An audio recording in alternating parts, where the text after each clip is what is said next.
नमस्कार, city post live में आपका स्वागत है। मैं हूं श्रीकांत प्रत्युष और मेरे साथ हैं बिहार के जाने माने समाजशास्त्री प्रोफेसर एस नारायण जी। इनसे बात करेंगे बिहार चुनाव पर, क्योंकि बिहार में चुनावी माहौल है। प्रशांत किशोर ने नई पार्टी बना ली है जनसुराज, और वो रोजगार और पलायन को सबसे बड़ा चुनावी मुद्दा बता रहे हैं।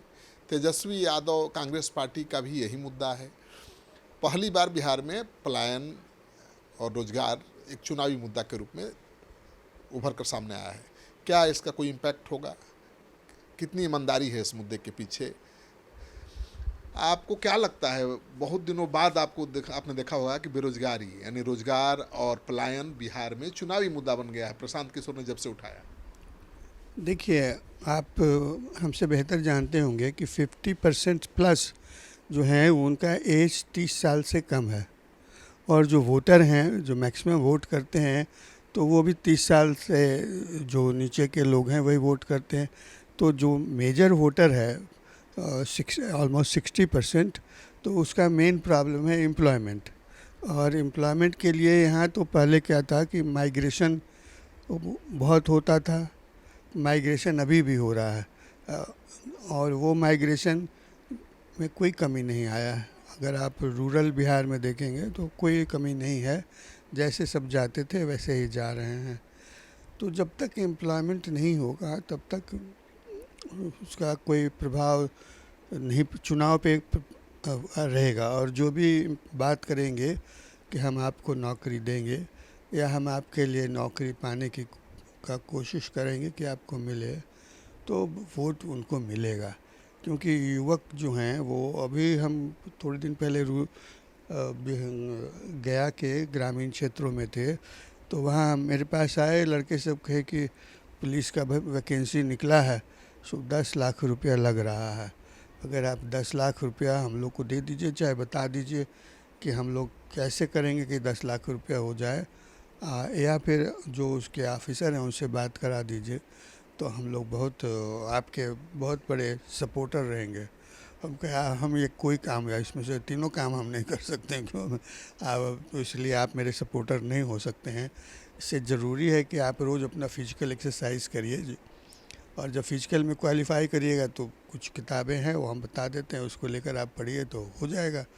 और उसके अलावा हम कुछ नहीं कर सकते आप। तो देखिए, ये कितना बड़ा इशू है, चाहे वो किसी जात का हो, किसी धर्म का हो, किसी शहर का रहने वाला हो। और ये केवल बिहार की ही समस्या नहीं, हरियाणा में भी ऐसे ही है।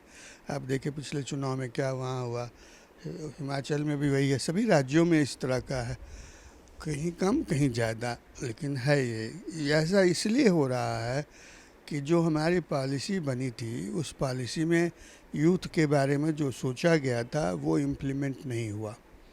अगर उसको हम इम्प्लीमेंट कर देते तो नहीं था। और ये पॉलिटिकल इशू बनने से भी इसका कोई सोल्यूशन नहीं है, क्योंकि पॉलिटिकल इशू आप बना दीजिए, ये कि मुद्दा हो जाएगा, लेकिन उसके लिए करिएगा क्या? कहाँ से आप लगाइएगा कि फैक्ट्री लगाइए या कुछ नए नए इंस्टीट्यूशंस बनाइए, तब ना होगा। मान लीजिए कि अभी आप देखिए लगातार यहाँ इसमें ये हम समझते हैं कि सबसे बड़ा इम्पॉर्टेंट फैक्टर क्या है कि जो अभी चुनाव होता है या इसके पहले 5 साल तक, 10 साल पहले भी जो चुनाव हुआ, उसमें बिहार में ज़्यादातर जाति पे होता है कि कौन से जाति के लोग हैं किसको देंगे। और जाति का जो वोट है वो ज़्यादातर जो हायर कास्ट के लोग हैं, जिसको कि कहा जाता है कि बीजेपी के सपोर्टर हैं, उनका पॉपुलेशन कम हो जाता है। तो बिहार में पिछले कांग्रेस का भी शासन था, तब से लेके अभी तक 30 या 50 साल हो गया होगा, तब से ये बैकवर्ड रूल स्टेट है। जो भी चीफ मिनिस्टर है वो बैकवर्ड कम्युनिटी से आते हैं, लेकिन फिर भी विकास का नहीं हो पाया। तो जो विकास करने के लिए जो इनके पास सोचने की जो ताकत होनी चाहिए या क्या करने से बनेगा, वो सब तो बैकवर्ड कम्युनिटी से नहीं आ पा रहा है।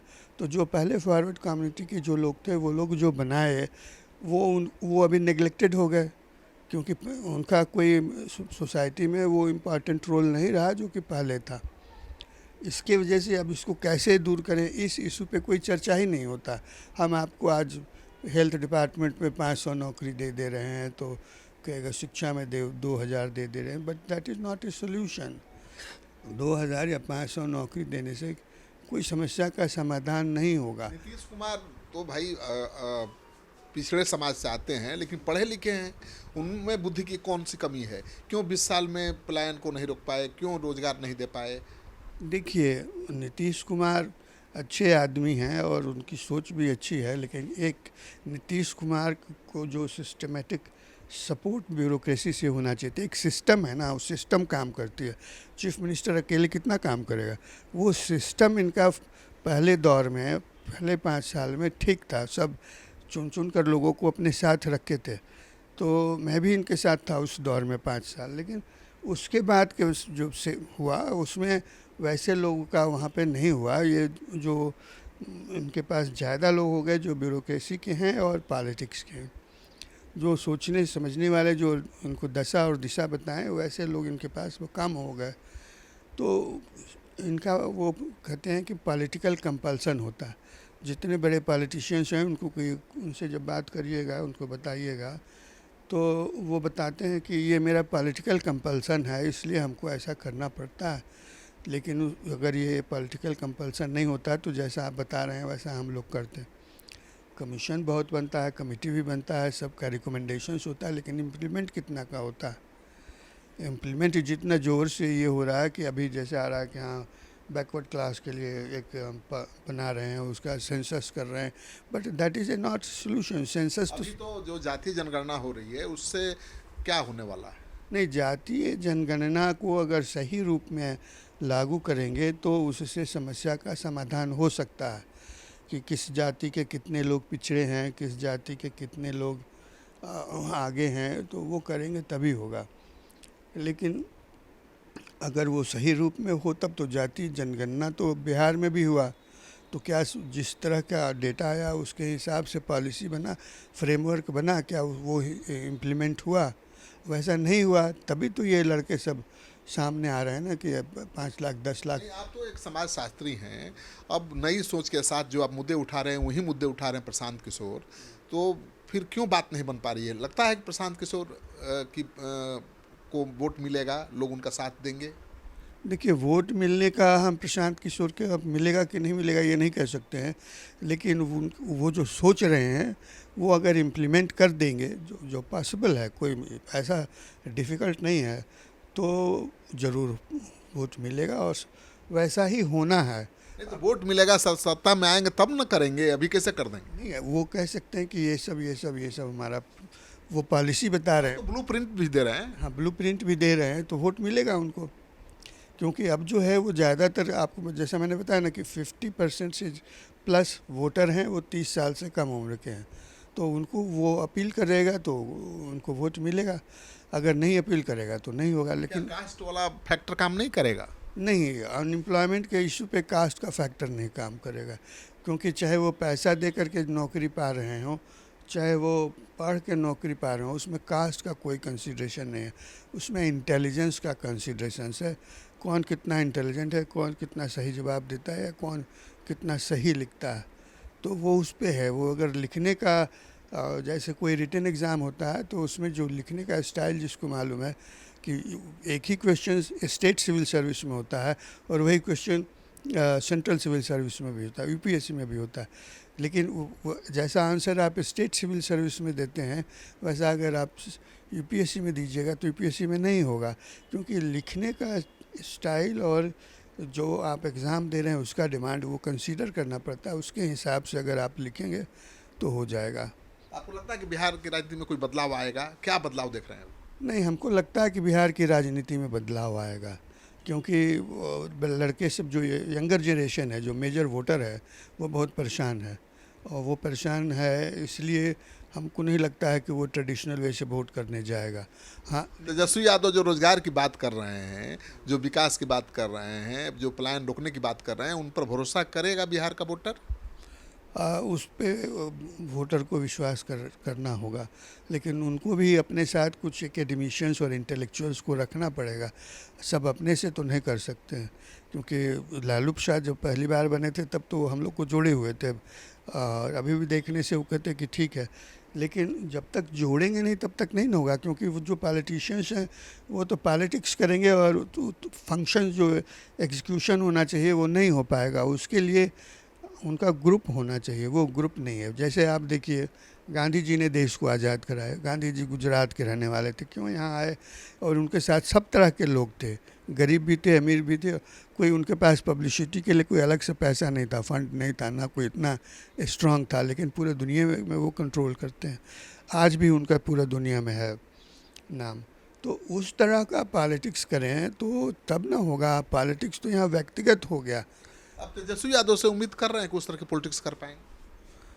तेजस्वी यादव इधर 4-5 इंटेलेक्चुअल्स के एडमिशन्स को रखे हैं। अब कितना वो उससे बात कर रहे हैं, क्या कर रहे हैं, इसका हमको कुछ पता नहीं है। बीजेपी तो हमेशा जंगल राज की याद दिलाती रहती है। वो कितना याद से नहीं कुछ होने वाला है।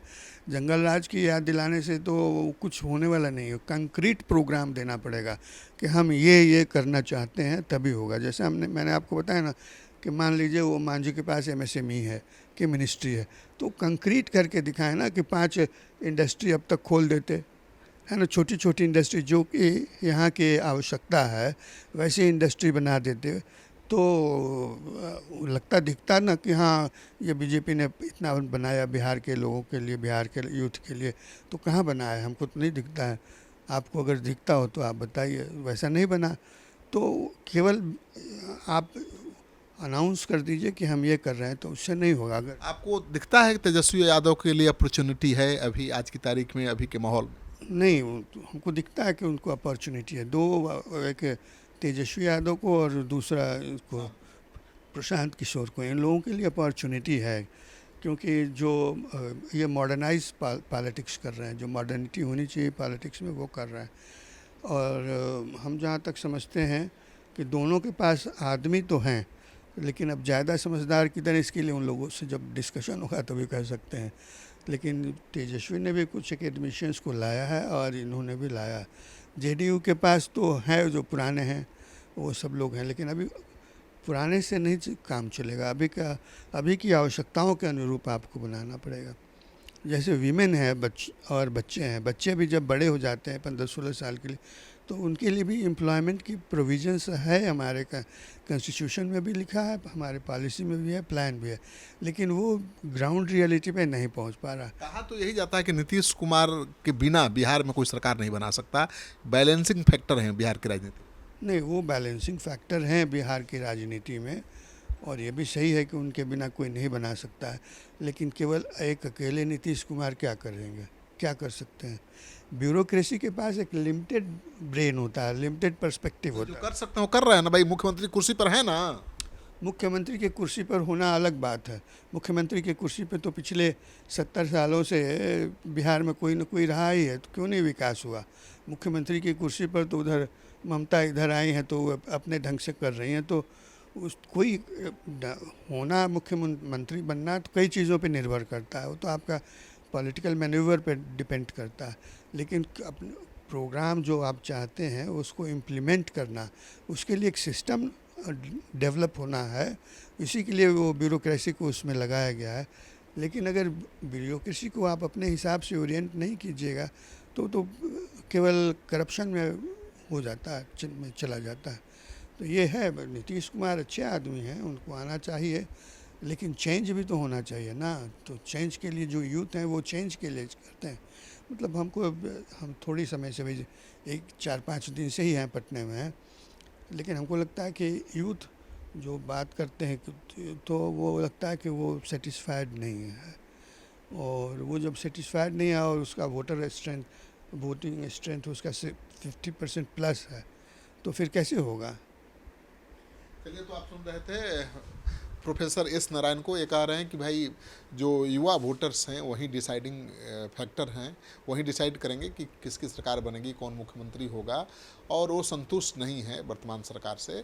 तो अगर प्रशांत किशोर, तेजस्वी यादव ये भरोसा दिलाने में कामयाब रहते हैं कि उनकी सरकार बनेगी तो पलायन की समस्या ख़त्म हो जाएगी, रोजगार सबको मिलेगा, तो उनकी सरकार भी बन सकती है।